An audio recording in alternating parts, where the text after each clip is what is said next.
Togolaises, Togolais, mes chers compatriotes, en ce moment où une année s'achève et une autre s'ouvre devant nous, je veux d'abord souhaiter à chacune et à chacun d'entre vous, à vos familles, à vos proches, mes vœux les plus sincères de santé, de sérénité et d'espérance. 2025 a été une année charnière pour notre pays. Nous avons connu des épreuves, des moments de doute, mais nous avons aussi franchi une étape importante de notre vie démocratique. Avec l'adoption de la Cinquième République, notre pays est devenu une démocratie parlementaire. Cette réforme marque l'évolution la plus profonde de notre Constitution depuis plus de 30 ans. Il y a quelques semaines, je me suis adressé à vos élus. Ce soir, en cette fin d'année, c'est à vous que je m'adresse pour parler de notre chemin commun et de la direction que nous allons prendre ensemble. Mes chers compatriotes, je veux vous parler de cette nouvelle République et de ce qu'elle change concrètement dans notre vie. Ce changement n'est pas un jeu d'écriture. Ce n'est pas une affaire réservée aux juristes ou aux responsables politiques. Il concerne directement votre vie de tous les jours et la manière dont les décisions sont prises en votre nom. Je veux saluer le travail de vos élus, les élus du peuple. L'Assemblée nationale et le Sénat ont conduit cette réforme dans la paix, la dignité et le respect du cadre républicain. Ce choix n'a pas été imposé. Il a été voté, assumé, porté par vos représentants. Je suis conscient que certains auraient souhaité un débat public plus large. Je comprends ces attentes. Mais ce que je retiens, c'est que cette réforme a été menée dans un climat institutionnel apaisé, avec pour seule boussole l'intérêt national. C'est une réussite en soi d'avoir conduit ce changement sans rupture. Dans une république, il y a des choses qui doivent rester stables. La continuité de l'État et des institutions est essentielle pour la paix, pour la confiance. C'est pour cela que je suis resté à la tête de l'exécutif. Mais ma fonction a changé. Le centre de gravité de notre vie politique a changé. Désormais, la politique de la nation se décide d'abord au Parlement. Le gouvernement est responsable devant vos élus. Quant au Sénat, il porte la voix des territoires. Les régions et les communes jouent ainsi un rôle plus important. Certains d'entre vous se demandent si cette réforme changera vraiment quelque chose dans leur vie, si elle peut ouvrir une dynamique nouvelle pour notre pays. Je veux vous répondre clairement. La réponse est oui.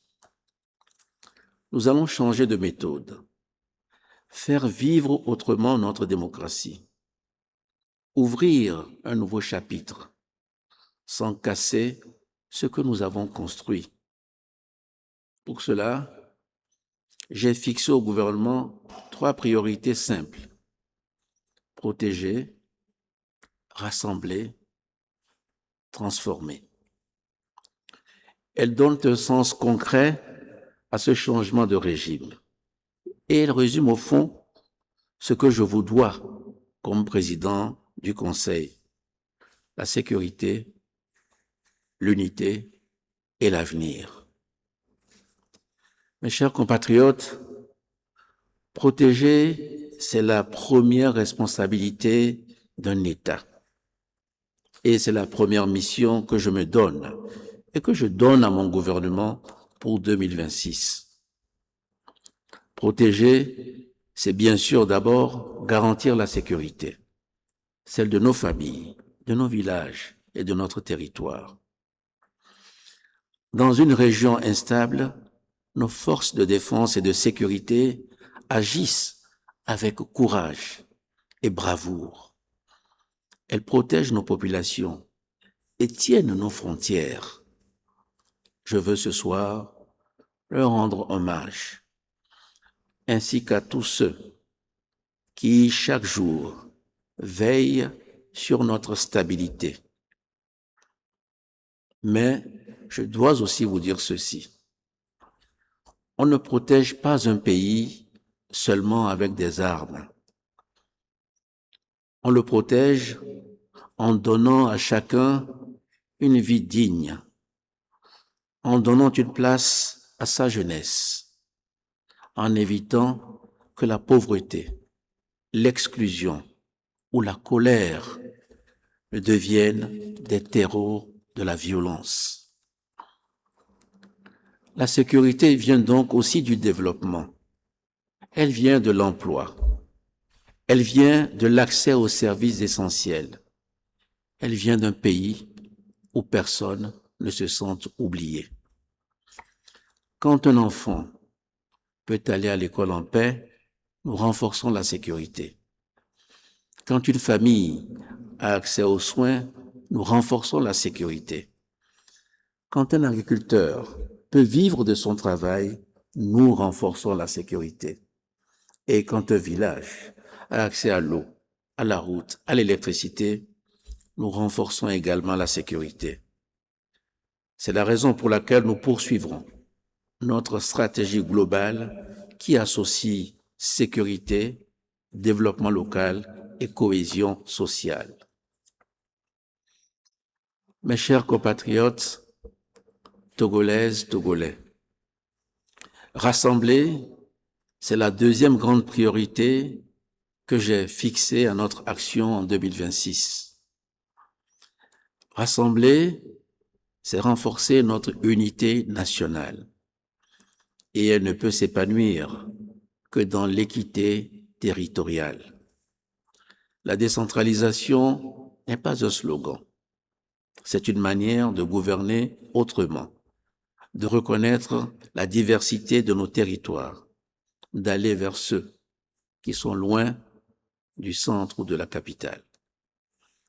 Vos élus locaux seront désormais davantage associés à l'action publique, parce qu'en 2025, nous avons renforcé les moyens d'action des collectivités et amélioré la coordination entre l'exécutif, l'Assemblée, le Sénat et les territoires.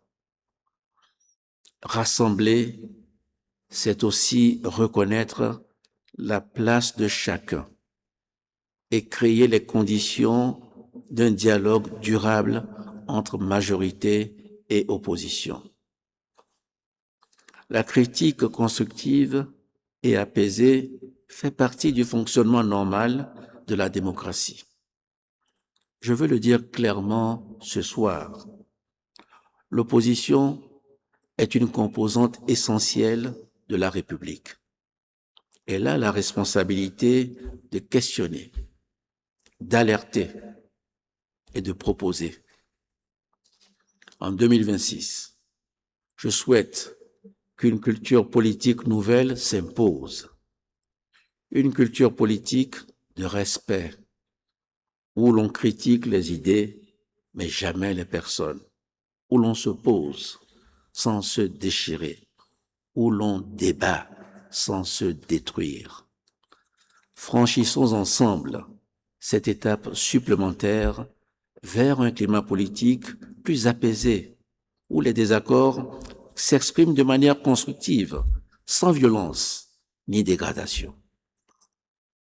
Pour rassembler ainsi la nation, il faut commencer par tendre la main, reconnaître que la paix civile ne se maintient pas seulement par la loi, mais aussi par le geste juste et par la compréhension. C'est dans cet esprit d'apaisement que j'ai demandé au ministre de la Justice d'exécuter les décisions de grâce et de clémence que nous avons prises lors du dernier Conseil des ministres. Il ne s'agit ni d'impunité, ni de faiblesse sur des crimes graves. Il s'agit plutôt d'éviter que des erreurs ou des moments d'égarement deviennent des destins brisés. Il s'agit surtout de permettre à notre pays de regarder de l'avant.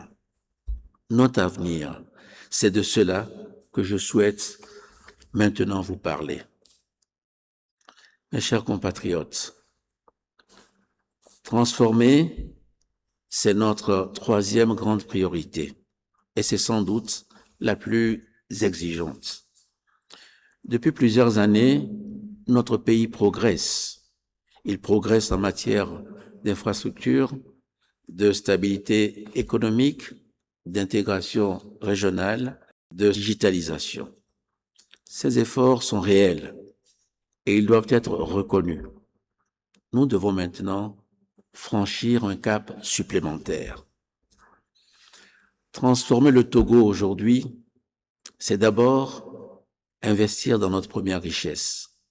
Cette richesse, c'est vous, les Togolaises et les Togolais, votre éducation, votre formation professionnelle, votre santé, votre jeunesse. Un pays ne se développe pas uniquement avec des routes, des ports et des usines. On nous le dit souvent. Il se développe avec des femmes et des hommes capables de créer, d'innover, de construire, de rêver grand. Transformer le Togo, c'est aussi transformer nos territoires, faire en sorte que l'avenir du pays ne se joue pas seulement à Lomé, mais dans chaque préfecture, dans chaque commune, dans chaque village. Je veux que cette transformation en cours devienne visible partout. Et je veux qu'elle soit juste. Je veux qu'elle bénéficie à toutes les catégories sociales, aux femmes qui portent l'économie informelle, aux jeunes qui portent l'innovation, aux agriculteurs qui nourrissent la nation, aux entrepreneurs qui créent de l'emploi, aux travailleurs qui bâtissent le pays, aux personnes vulnérables qui ne doivent jamais être oubliées. Pour réussir tout cela, nous avons besoin de regarder au-delà de nos frontières. Transformer notre pays demande d'ouvrir des portes, de nouer des partenariats, de défendre nos intérêts dans les enceintes africaines et internationales. Pour un pays comme le nôtre, la diplomatie est une force, car l'avenir du Togo dépend de notre capacité à nous insérer dans les chaînes de valeurs africaines, à attirer des investisseurs, à participer aux marchés régionaux de notre continent. Ce travail extérieur n'est jamais détaché de vos réalités. Il sert un seul objectif, améliorer votre quotidien ici. Quand je cherche des financements plus justes, c'est pour construire des routes, des écoles, des centres de santé, des hôpitaux.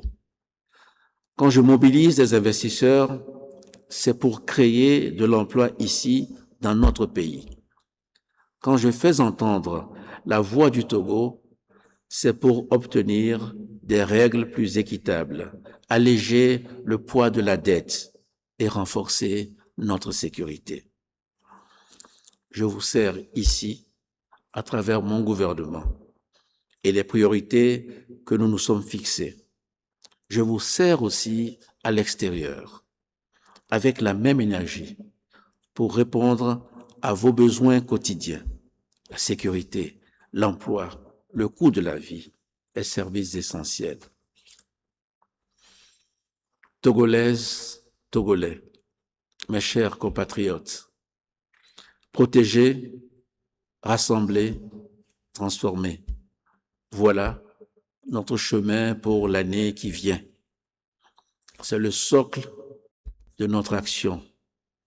Il guidera chaque décision, chaque programme, chaque effort de votre gouvernement. Je veux une République qui vous protège mieux, qui nous rassemble davantage, qui transforme plus vite notre pays. Je forme donc le vœu que 2026 soit une année de paix et d'équilibre, une année de progrès et d'espérance, une année de solidarité et de confiance. Je veux donc dire à nouveau à chaque famille togolaise mes vœux de santé, de sérénité et de réussite. À nos jeunes, je leur dis d'avoir confiance en l'avenir. À nos aînés, je souhaite la reconnaissance et le respect auquel ils ont droit. À tous ceux qui traversent une épreuve, de trouver soutien et réconfort. Je souhaite enfin que chacun soit fier de dire « Je suis Togolais, je suis Togolaise ». Que Dieu bénisse donc chacune et chacun d'entre vous. Que Dieu bénisse notre cher Togo. Bonne et heureuse année à chacune et à chacun d'entre vous.